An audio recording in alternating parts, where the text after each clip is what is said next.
It is 2:40 in the morning, and I am sitting in the fire control room on the service level, one floor below the lobby.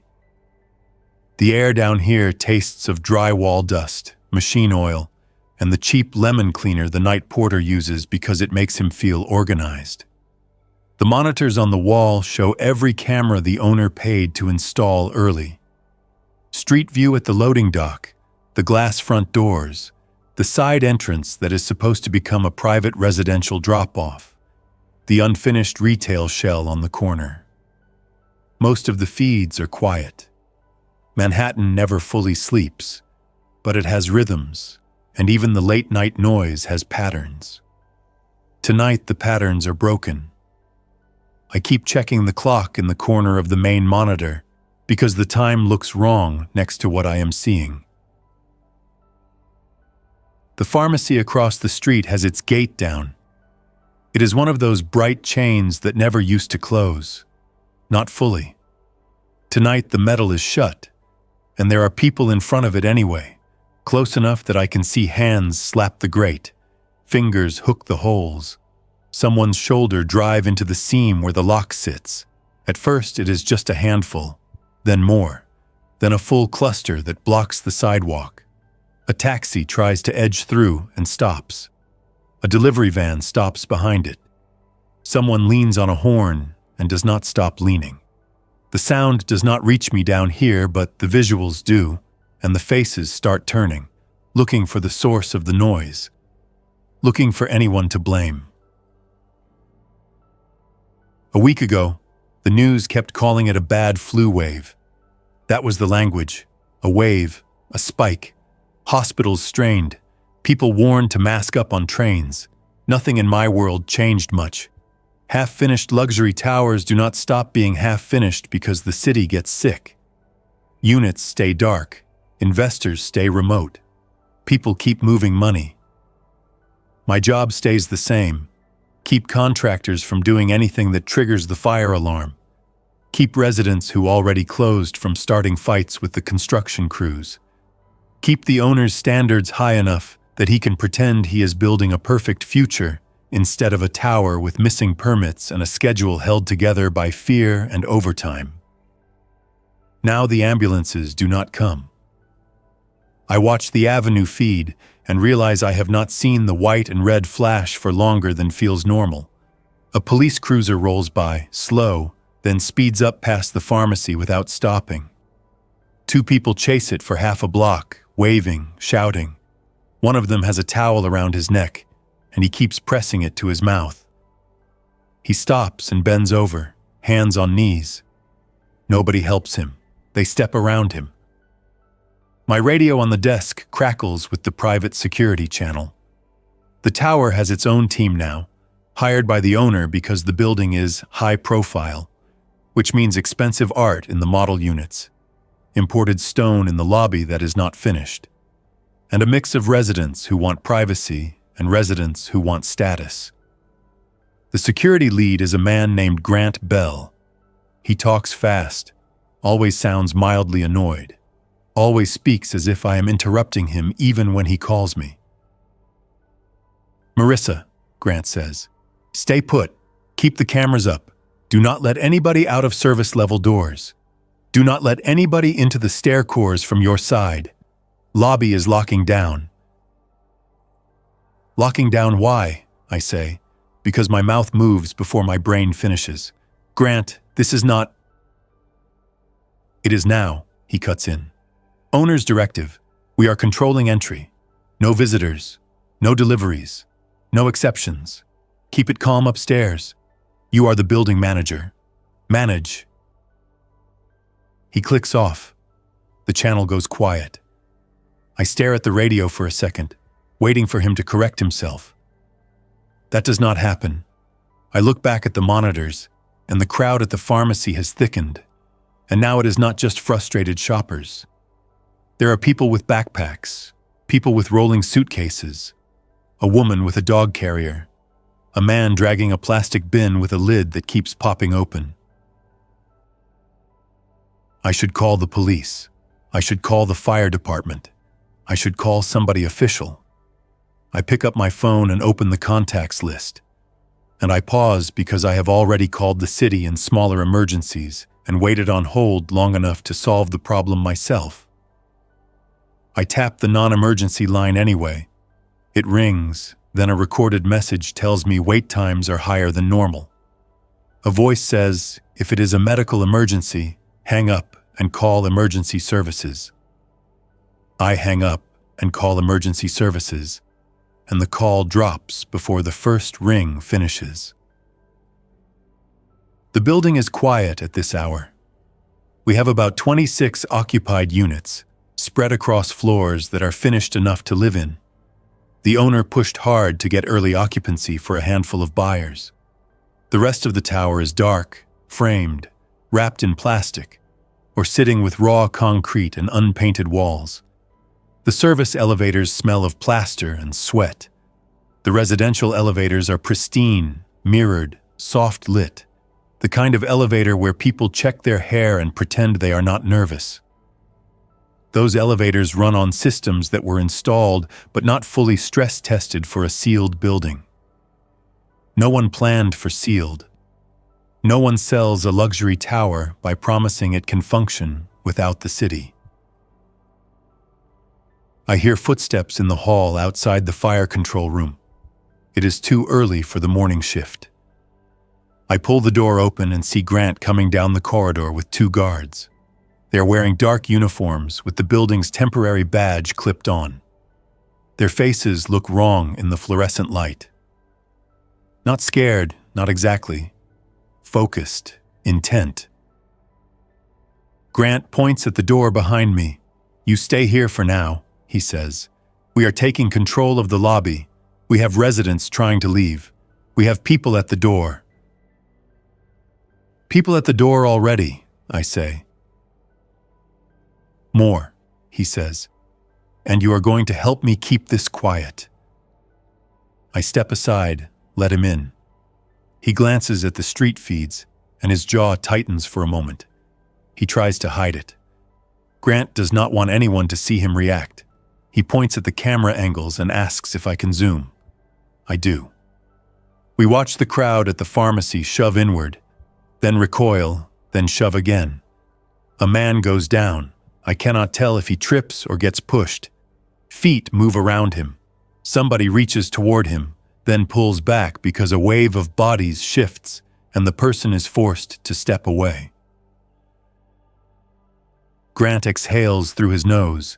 "We are not letting that in here," he says. "You cannot lock people inside," I say. "There are residents, there is staff, there are contractors in the building on night shift." Grant turns to me. "We can control our environment. That is the point of this building. That is why the owner pays me." "It is a tower, not a bunker," I say. Grant does not answer the point. He just looks at me and says, "You are going to message residents. Tell them we have a temporary security protocol. Tell them it is for their safety. Tell them to stay in their units. Tell them to stop coming to the lobby." I do not love the idea, but I also see the crowd outside, and I know the lobby doors are glass. Thick glass, yes, still glass. I open the building resident app and type an alert that sounds measured. Temporary security protocol. Please remain in your units. We are monitoring city advisories. Please avoid lobby congregation. I read it twice and hit send. By 3:10 in the morning, the first pounding starts on the lobby doors. I am not up there. I see it on the camera. 3 people in coats, 1 in a delivery jacket, 1 with a bleeding lip, 1 with a scarf around his face. The delivery jacket guy presses his badge against the glass and mouths words I cannot hear. He points down the street, then back at the door. Behind him, the crowd at the pharmacy breaks apart and surges, and I see a person shove another person into a parked car hard enough that the person bounces off the hood and stumbles. Grant radios the lobby guard post, and I hear fragments. "No entry. Do not open. Move them away. Someone in the lobby says the people are claiming a friend is inside. Someone says one of them is coughing, heavy, head lowered. Grant's voice stays flat. No entry. I sit in the fire control room with my hands on the desk, watching the lobby feed. The guards do not step outside. They stand behind the desk, behind the locked inner doors that separate the public vestibule from the secured lobby. The pounding continues. It becomes kicking. Then it becomes something else. A kind of jerky movement where a person throws his shoulder into the glass, stops, then does it again. Not strategic, not persuasive, just repetitive. At 3:40, a resident comes down anyway. He is on camera in the residential elevator. His name is Paul Wexler, and he owns one of the finished units on the 51st floor. He wears a silk robe and a watch that costs more than my car. He gets off the elevator and walks toward the desk. The guards step in front of him. He gestures sharply, starts talking. I cannot hear it, but I can read some of it from the tension in his jaw and the way he points at the doors, then at the guards, then at his own chest. Grant arrives and stands his ground. Paul's gestures get bigger. Paul grabs his phone and holds it up. He's probably showing a headline or a message. Grant shakes his head. Paul leans forward, too close. Grant moves one step, puts a hand up to create space. It is not a shove, but Paul reacts as if it is an insult. He turns and storms back toward the elevator, then pauses and looks at the glass doors where the people outside keep slamming. For 1 second, his face changes. He leaves anyway. By sunrise, the city looks wrong from the higher camera angles. You can feel it even on a screen. Cars are stopped at odd angles, doors open, nobody around them. A bike messenger sits on a curb with his head in his hands. A bus is parked at a stop with no passengers visible. The pharmacy gate is bent inward in one spot, and people are still there. But the crowd is no longer just desperate shoppers. It is angry. I finally go upstairs at 7:15 in the morning. I take the service elevator because Grant has effectively turned the residential elevator bank into a controlled zone. The service elevator shudders a little on the way up, something it always does when it passes the mid-rise mechanical levels. When the doors open behind the lobby, I smell coffee and disinfectant. The lobby is too clean for what the street looks like outside. It makes the whole space feel fake. Grant meets me near the desk. He has not slept. I can tell because his eyes keep blinking in quick bursts. He hands me a printed list. These are the occupied units, he says. These are the residents who are present. Confirmed. Some owners are not here. Some units have staff staying. We are limiting movement. We need you to coordinate supplies, building rules, communication. Keep it calm. Supplies from where? I say, looking at the list. Grant lifts his chin toward the unfinished retail shell. Owner has a storage room, emergency water, some food, basic medical. Not enough for everybody in the city, so do not promise anything. Day 1 becomes a long sequence of small crises. Residents call me from their units, asking if the building is safe, if the water is safe, if the air is safe, if the guards are allowed to lock doors, if their friends can come in, if their personal trainer can come in, if their nanny can come in, if their assistant can come in, if their driver can come in. I answer every call with the same careful tone because anything else turns into panic. I tell them we are following a temporary protocol. We are monitoring updates. We are conserving resources. We are prioritizing safety. At 11:20 in the morning, the first official-looking message hits everyone's phones. I do not quote it out loud. I read it and feel my mouth go dry. And then I read it again and focus on what it does not say. It does not say help is coming. It does not say where to go. It does not say how long. It tells people to avoid crowds. It tells people to remain indoors. It tells people not to open doors for strangers. It warns that emergency services are limited. A resident named Cynthia Marr calls me from the 62nd floor. She owns a unit that was staged for a magazine. Everything in it looks untouched. She speaks quickly, keeps interrupting herself. "My sister is downtown," she says. "She is trying to get here. Tell them to let her in. Tell Grant to let her in. She is family." I tell her the same line about security protocol and ask for details. Name, description, phone number. Cynthia gives them. I text Grant. He replies with one sentence, "No." I do not tell Cynthia no immediately. I tell her we will evaluate. I tell her we need to avoid bringing unknown exposure into the building. I hear her swallow hard. I hear her voice go flat. "This building was sold to me as safe," she says. "It was sold to you as expensive," I say before I can stop myself. And then I soften it, because I do not want her to spiral. "Cynthia, I am trying to keep everyone here alive. I am asking you to help me do that." By mid-afternoon, the lobby cameras show more people at our doors. Not just 3, not just 5, a whole group. Some are dressed well. Some look as if they ran out of a hotel. Some look as if they ran out of a subway station. A man presses his hands to the glass and looks inside with a calm face, almost pleading. A woman points upward toward the tower, as if the height itself should convince us. Grant orders the inner lobby lights dimmed. He wants the glass to reflect the street more than it shows our interior. He also orders the shades down on the street-level retail windows. The lobby starts to feel closed in, even though it is tall and elegant. Staff move quietly. Everyone speaks in low voices. The first time the intercom chimes and somebody announces, "Resident coming down," heads turn toward the elevator bank with the same wary timing, as if we are all waiting for something to happen. That night, I walk the service corridors with a key ring and check that fire doors are latched, stairwell doors are secure, and the mechanical rooms are locked. This is not what my job used to be.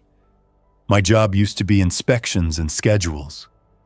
Now I count every access point and realize how many ways the building can be entered if someone is motivated. The loading dock door is steel, but it still has a roll-up component.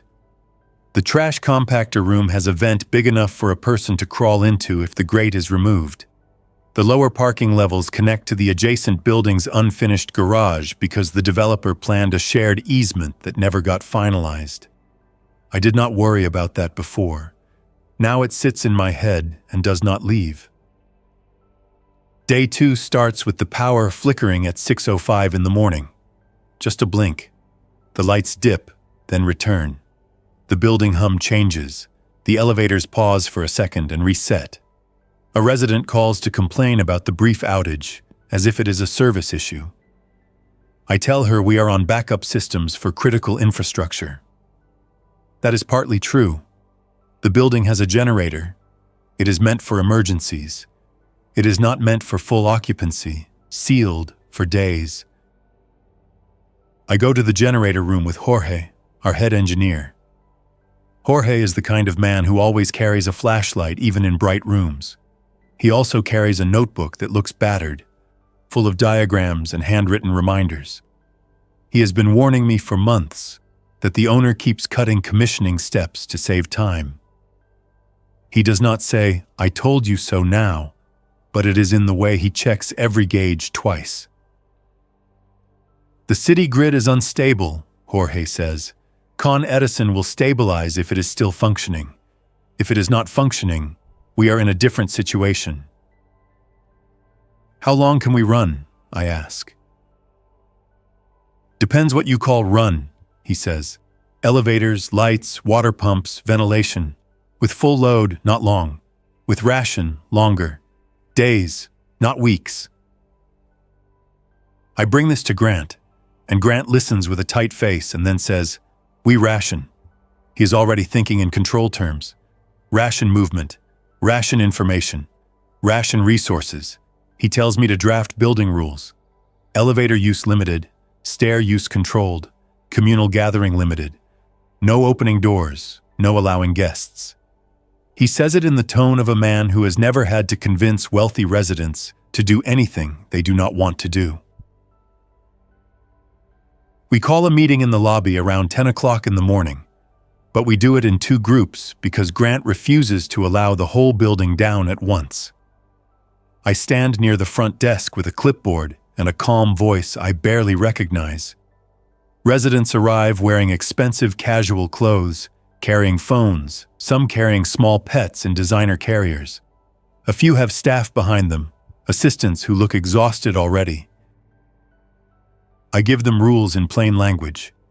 Water is still running but may be intermittent. Elevators will run on schedule, not on demand. Stairwells are emergency routes, not social routes. No one goes to the street level without clearance. No one opens doors. If someone feels sick, call the service line. If a resident has medical needs, disclose them now so we can plan. I see people's faces tighten when I say disclose. They do not like sharing vulnerability. They do not like being managed. Paul Wexler raises his hand and speaks without waiting. "This is ridiculous," he says. "We have rights. This building is private property. You cannot hold us." Grant steps forward. "Nobody is holding you," he says. "The doors are secured. You can leave if you want. You cannot return if you leave." That changes the room. People look at each other. Somebody mutters. Cynthia Marr stares at Grant with a hard face, and I see her doing math in her head. She has a sister outside, and now she is realizing that leaving could be final. Day 2 ends with an incident at the loading dock. A contractor who worked night shifts on the upper floors tries to leave through the service route. He says he needs to get to his family in Queens. He is not wrong to want that. He is also not wrong to think we cannot stop him. The guards do stop him. They put their bodies in the doorway and tell him no.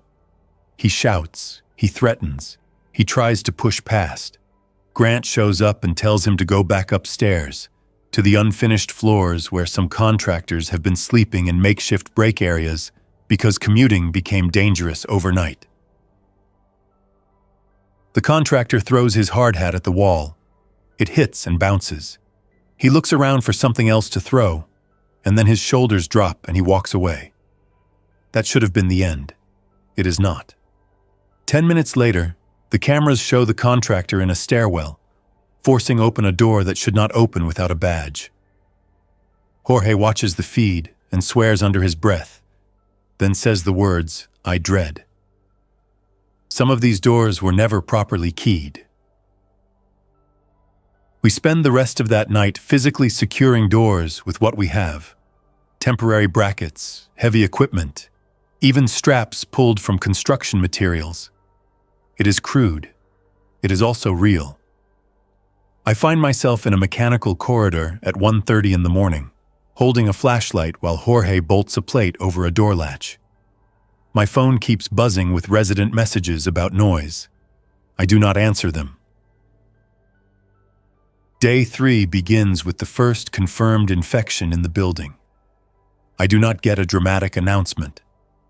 I get a quiet call from a resident's assistant. His name is Nolan Perez.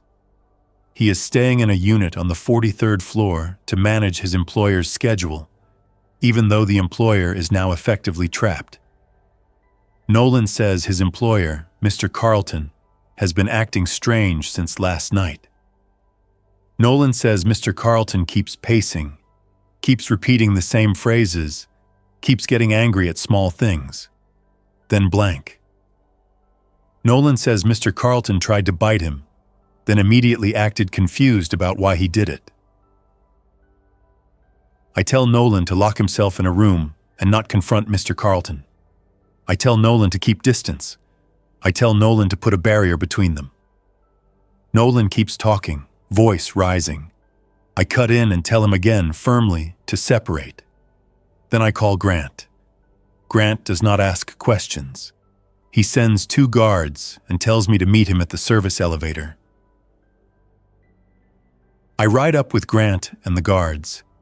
The elevator is silent except for the faint whir. Grant checks his weapon without making a show of it. I hate that there is a weapon in my building. I hate that it feels necessary now. When the doors open on 43, the hallway lights are on, but the decorative wall panels are not finished on this level, so the place looks half luxury, half construction zone.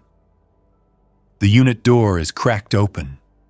Nolan stands behind it, with his face pale and his hands shaking in a way he keeps trying to hide by gripping the door edge harder.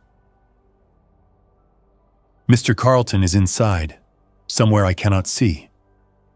Nolan whispers that Mr. Carlton is in the kitchen. Grant tells Nolan to back away. Nolan does. Grant pushes the door open a little more and calls Mr. Carlton's name. There is no answer. Then there is movement. Not a normal approach, a stumble, a lurch, a quick acceleration, then a hard stop when the chain catches because Nolan had latched it earlier. Mr. Carlton's face appears in the gap. His eyes are unfocused. His mouth opens and closes with wet clicks.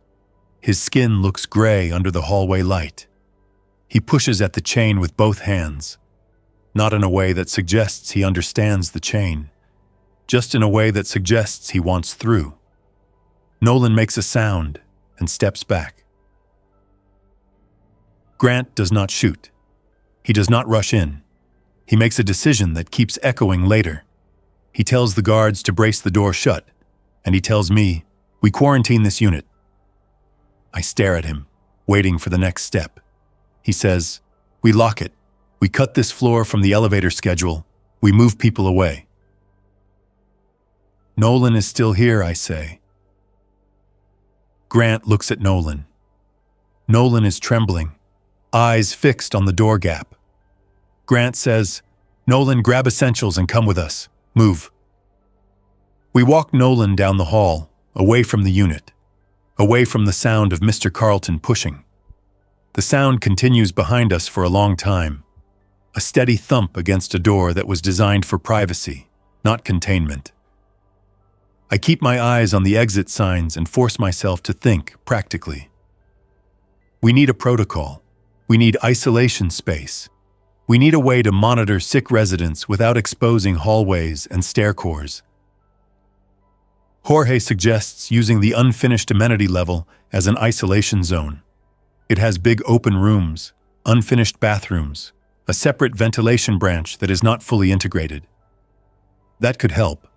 It also has multiple access points, and it is directly above a mechanical floor. If something goes wrong there, it could spread through systems.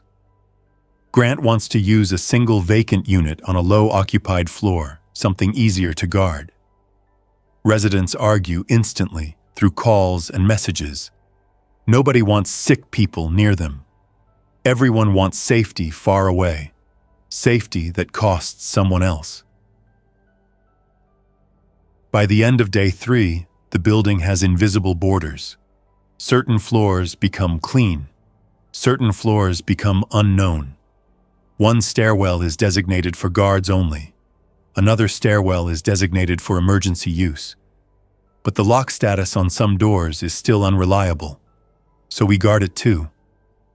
The tower turns into a system of permissions, and I become the person everyone calls to argue their permission. Day 4 brings the first death that is not a headline. It is quiet and personal and inconvenient, which is the kind of death people do not plan for. A resident named Mr. Harrow on the 68th floor collapses in his unit.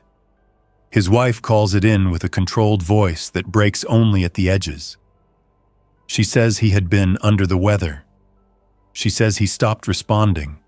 She says she cannot get him up. She says there is no ambulance coming. She asks what to do with the body. She does not say body at first. She says him. Then her voice catches, and she says body because she needs the word to make the problem real. I tell her to stay in the unit and lock the door. I tell her not to touch him if she has any concern about infection. I tell her to cover him and keep distance. I hear her breathing, fast, then controlled again. She asks if someone will come remove him. I glance at Grant, who is listening on speaker in the fire control room. Grant shakes his head once. No. I do not lie to her. I say we cannot safely move him through common areas. I say we will discuss options. She goes quiet. Then she says, so I live with him in here. It is not a question. It is an assessment. That afternoon, she calls again, voice different. She says she heard noise. She says she saw movement. She says she thinks he moved. She says she is in the bedroom with the door locked and a dresser pushed against it. She asks if someone can come. I look at Grant. Grant looks at the list of units and the guard schedule. He tells me to keep her talking while he reallocates. He sends a guard team up the service route, and he tells Jorge to cut that unit's hallway ventilation, if possible. The guard team reaches the 68th floor and reports what they see through clipped words. Mr. Harrow is no longer lying where he was. He is moving, not walking normally, dragging feet, hands reaching. His wife is locked in the bedroom. The guards secure the unit from the outside with a temporary bracket and tell the wife to stay inside the bedroom and remain silent. They do not enter. They do not handle Mr. Harrow.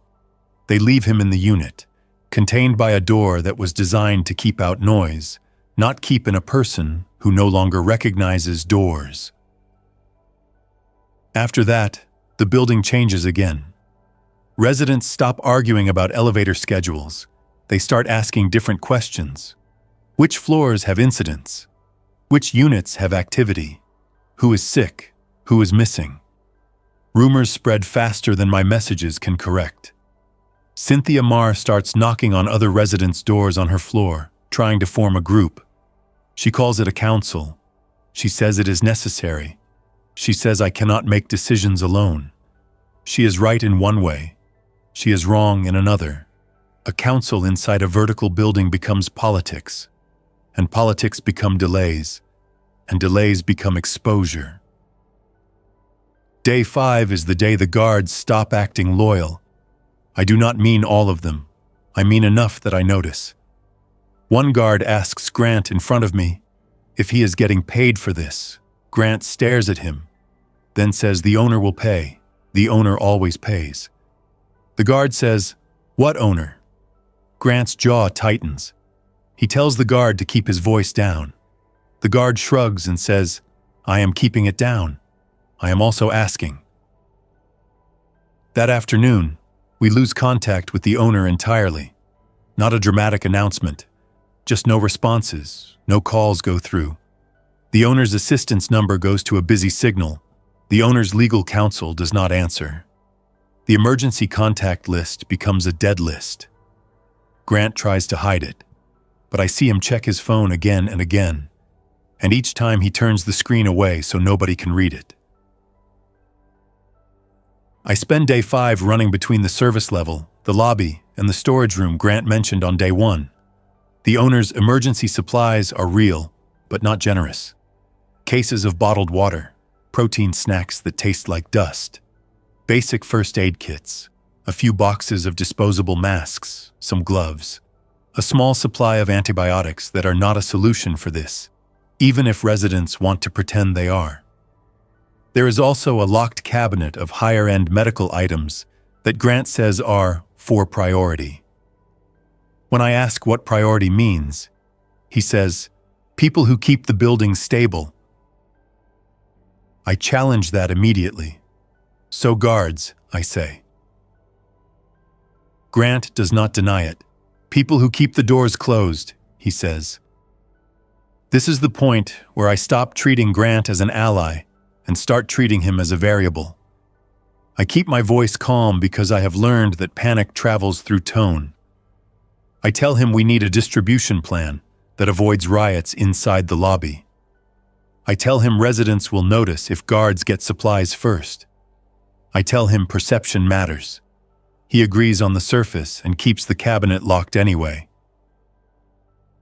That night, someone tries to force access to the stairwell from a mid-level floor. I get the alert on the fire panel because the door sensor trips.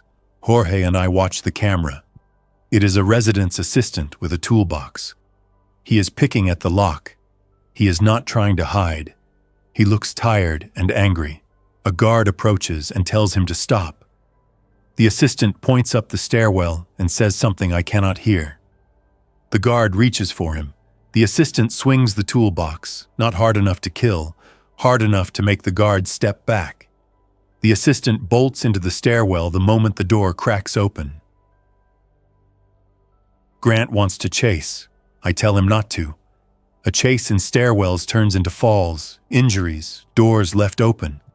I tell him we need containment, not hero moves. Grant glares at me. Then he does something that tells me he is losing control. He orders the stairwell doors on certain floors zip-tied shut from the inside where possible.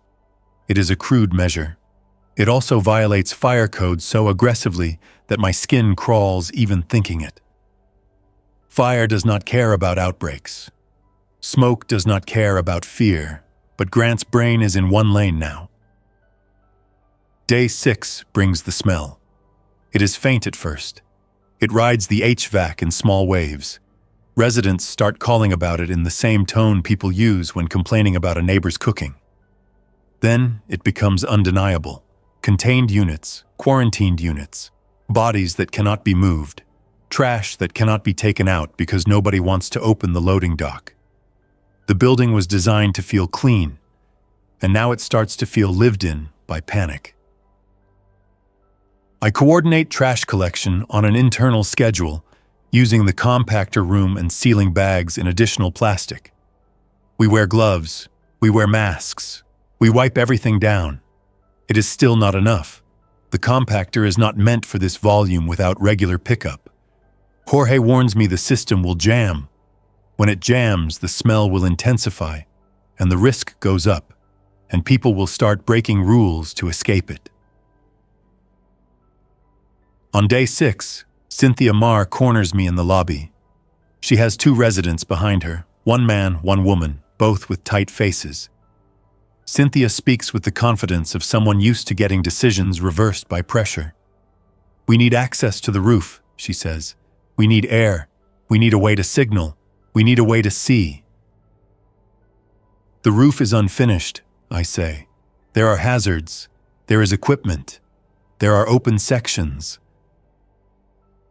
"We will be careful," she says. "We are adults." "It is not just falling," I say. "It is access control. Roof access means more doors, more movement. It means guards spread thinner." Cynthia's mouth tightens. "So you keep us blind because it is easier." I stare at her and keep my voice level. "I keep you alive because it is necessary. Blind is a side effect." Grant refuses roof access anyway. Cynthia storms off. 2 hours later, a maintenance alarm trips on the upper mechanical level. Somebody forced a hatch. Jorge and I race up in the service elevator, then take a ladder route that was never meant for residents. The hatch is open. The ladder above leads toward roof access points. Someone has gone up. We do not find Cynthia. We find one of her supporters, the man who stood behind her earlier. He is sitting on the landing, sweating, staring upward, breathing in a controlled way that tries to hide fear. His hands are scraped. He says Cynthia kept going. He says he heard movement on the roof, not construction movement. Human movement, fast, uncoordinated. He says he heard a scream cut off. Then nothing. I do not run onto the roof. I do not need to. I know what it means. If there are infected on the roof, It means someone got up there from somewhere. It means our building is not sealed the way Grant promised. It means somebody already slipped through a gap in our control. We pull the hatch shut and bolt it. Grant posts a guard at the upper-level access point and orders that no resident goes anywhere near it. The man who came down with Cynthia begs us to go back up. He says Cynthia is up there. He says we have to try. Grant says no. Jorge looks at me with a face that says the same thing without words.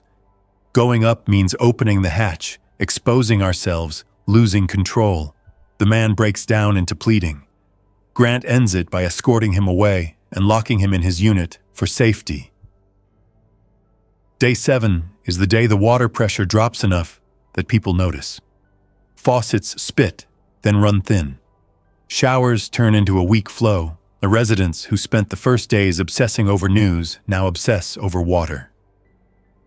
I convene a small working group with Jorge, a janitorial supervisor named Lena, and one resident who is actually useful, Dr. Sona Patel, a pediatrician who bought a unit as an investment and now regrets it loudly, but still helps anyway. Dr. Patel tells me we need to treat water as a rationed medical resource now, not a convenience. I nod and start drafting a schedule. We shut down non-essential water use. We designate refill hours. We advise residents to fill tubs only if they can secure them and keep them clean. Cynthia Marr is missing, and people whisper about it in corners. Some say she escaped. Some say she fell. Some say she got sick and is hiding. The uncertainty turns into tension that I can almost measure by how quickly residents stop making eye contact in the lobby. On day 7, a guard named Evan tries to leave. He does not say it openly at first. He approaches me in the service corridor and asks, "If I go, do I get locked out?" I tell him yes, per Grant's rule. Evan laughs once, no humor in it, and says, "So it is a trap." "It is not a trap," I say. "It is a boundary. If you go out, you bring back whatever is out there." Evan looks at me and says, "I got a mother in Jersey. I got a kid. You want me to pretend this building is my family?" I do not have a clean answer. I do not have permission to open the building either. I tell him I understand. I tell him to talk to Grant. Evan nods, then walks away with the stiff posture of someone who already decided and is only going through motions now. That night, Evan and another guard force open the loading dock exit. They do it during a shift change when attention is split. The camera catches it. The door rolls up halfway. Cold street air rushes in, bringing the smell of smoke and garbage and something metallic. The two guards slip out. The door rolls back down slower than it should because the motor is straining. For several seconds, the gap remains. In those seconds, I see a figure move toward the opening from outside. Not running, shuffling, then quickening in bursts. The guard who stayed inside slams the manual override and forces the door down with a harsh grind. The figure outside hits the metal with a thud and keeps pushing. Grant finds out within minutes. He storms into the control room, face tight, and demands I show him the feed again. I do. He watches Evan leave. His mouth opens, closes. He says, "He is dead." It is not grief. It is a conclusion. Then he points at me and says, "Nobody leaves. If you try, you get restrained." "By who?" I say. "You are losing people." Grant steps closer. I still have enough.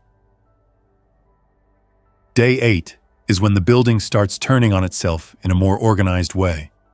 Not screaming chaos, something worse. Whispered plans, alliances, private promises.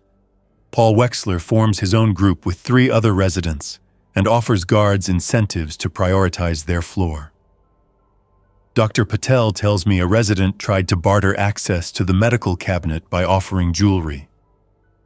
Lena reports that someone has been stealing cleaning supplies and hoarding them. which is absurd until you realize disinfectant has become power. I start keeping my own list, separate from Grant's. Who is reliable? Who is dangerous? Who is desperate enough to do something stupid? I hate that I'm doing it. I hate that it works. I also realize, painfully, that my job title means nothing now. Property manager. It sounds small. It sounds administrative. Now it means gatekeeper. On day 8, we hear banging from inside the stairwell between floors, not at a door, inside. A resident reports it through the emergency line. Jorge and I pull up the stairwell camera. The feed shows a man in a suit on the landing, staggering, head hitting the wall, then lifting, then hitting again. His hands rake at the door, not the handle, just the door surface. Jorge zooms in and says his name under his breath. It is one of the owner's contractors, a man who was sleeping on the unfinished floors. He must have been infected days ago. He is trapped in the stairwell because of the zip ties and the locked access points. I feel anger spike, sharp and clean. Grant's crude locks created a containment without monitoring. Now we have an infected man in the stair core, and stair cores are arteries. If that door opens on a resident floor, the building's geometry becomes a problem we cannot solve. Grant wants to deal with it. He does not say how. I refuse to watch anything that would be unsafe for a platform or for my own sanity, so I do what I can do. I insist on containment without drama. Jorge and I coordinate to lock down adjacent doors, reinforce the stairwell doors on occupied floors with brackets from the inside, and post a guard at the lowest access point. We leave the infected man trapped between levels, banging, slowing, banging again. That night, residents hear it through the walls. Stairwells carry sound. People call me and ask what it is. I tell them maintenance noise. I tell them structural settling. I hate myself for the lie. But I also know the truth would lead to people flooding the lobby and demanding exits. And the exits are death. Day 9 starts with a fire alarm that is not a fire. It is a fault. Something in the unfinished retail shell triggers smoke sensors because someone lit something inside. Maybe to keep warm, maybe to cook, maybe to signal. The building responds the way buildings respond. Alarms, strobes, automated announcements. Residents pour into hallways, doors opening, confusion spilling out. This is the nightmare scenario. Movement, open doors, panic. I sprint through the lobby, directing people back into elevators, back into units, trying to keep stairwells clear. Grant shouts into his radio, ordering guards to keep doors shut. Jorge races to the panel to silence the alarm and isolate the faulty zone. The automated voice keeps repeating instructions that no longer make sense. Evacuate. Use stairs. Do not use elevators. In a normal city, those words save lives. In this building now, those words could kill. Dr. Patel appears beside me, hair pulled back, face set. "You need to stop the announcement," she says. "We are trying," I say, pushing a resident gently back into an elevator. The resident is crying, not loud, controlled, the kind of crying that tries to stay private. I keep my voice steady and tell her to go back up, lock her door, wait for an update. The alarm finally silences after 10 minutes that feel longer because of the movement and the noise and the sense that the building itself is betraying us. When it stops, the quiet that follows is worse. People stand in the lobby, staring at each other, realizing the rules can be overridden by a fault. Realizing our control is not absolute. After the alarm, Grant does something that finishes breaking trust. He announces, through the resident app, that any resident who leaves his unit without authorization will lose elevator privileges. He frames it as safety. Residents read it as punishment. Paul Wexler messages me directly and says, "You cannot let him do this." Cynthia Marr is still missing. The social structure she wanted is gone. In its place is private power. That evening, I find Lina in the janitorial closet on the service level, sitting on an overturned bucket, staring at her hands. She has been working non-stop, cleaning common areas, wiping door handles, managing trash, taking tasks that residents refuse to do. Her eyes look dull. She says, "They do not see me." She means residents. She means the owner. She means the guards who take supplies first. She says it in a quiet voice, and it lands harder than shouting. I tell her I see her. I tell her she matters. Then I stop, because words are cheap in a building that is turning into a hierarchy. So I do something practical. I take a key and unlock a supply cabinet that I still control. I give her extra gloves, extra masks, extra disinfectant. I tell her to keep it for her team. I do not tell Grant. That is a line I cross without ceremony, and once crossed, it changes how I think. Control does not belong to one man with a radio. Control belongs to whoever holds resources and access. Day 10 arrives with gray light and a city that looks abandoned from our higher floors. I go up to a model unit on the 70th floor because it has floor-to-ceiling windows and nobody lives in it. The unit is staged with furniture that feels too perfect, too untouched. I stand at the glass and look down at 57th Street. There are fewer moving cars. There are more abandoned ones. There is smoke in the distance, not a huge plume. Smaller columns that suggest multiple small fires that nobody is putting out. The streets are not empty. There are still people, but the people move differently. Some move in groups, cautious, scanning. Some move alone, fast, darting. Some move with that uneven, repetitive gait I have learned to recognize without wanting to. Behind me, in the hallway outside the model unit, a door closes softly. I turn and see Grant. He followed me up. He looks tired in a way he cannot hide now. His uniform is wrinkled. His voice is quieter. "You should not be alone up here," he says. "I am not alone," I say. "The building is full of people. That is the problem." Grant walks to the window and looks down.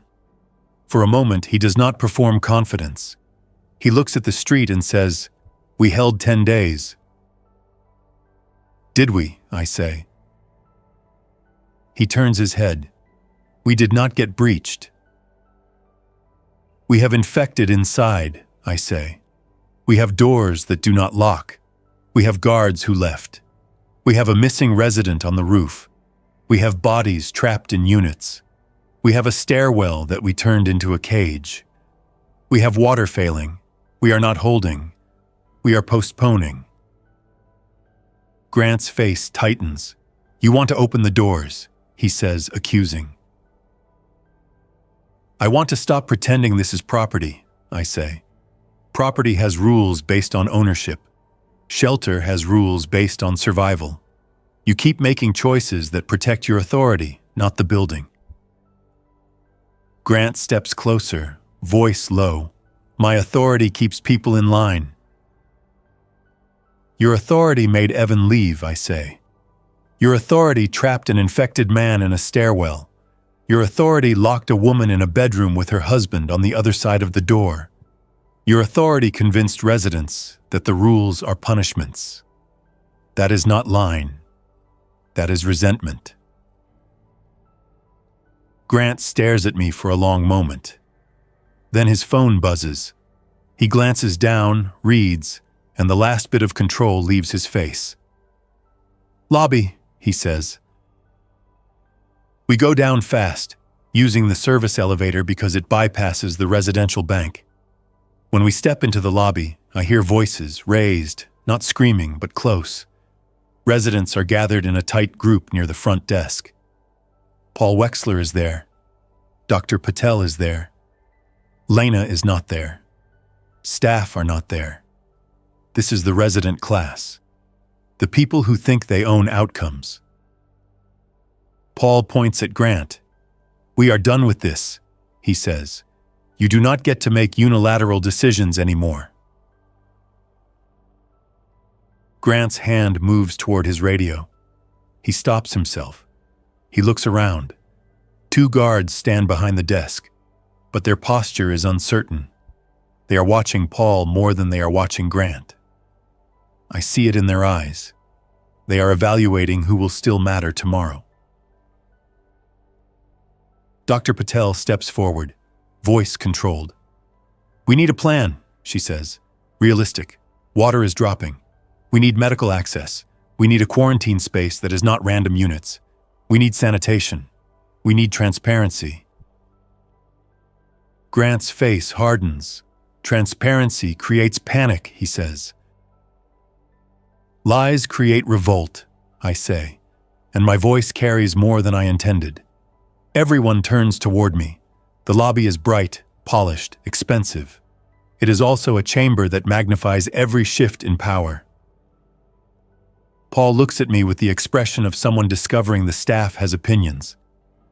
"Marissa," he says, using my name as leverage, "tell him, you run this building. Tell him he cannot do this." I take a slow breath and look at the faces around me. These people bought height and privacy. Now height is isolation, and privacy is a liability. I think about Cynthia on the roof. I think about Mr. Harrow's wife locked in a bedroom. I think about Nolan shaking behind a cracked door while Mr. Carlton pushed at a chain.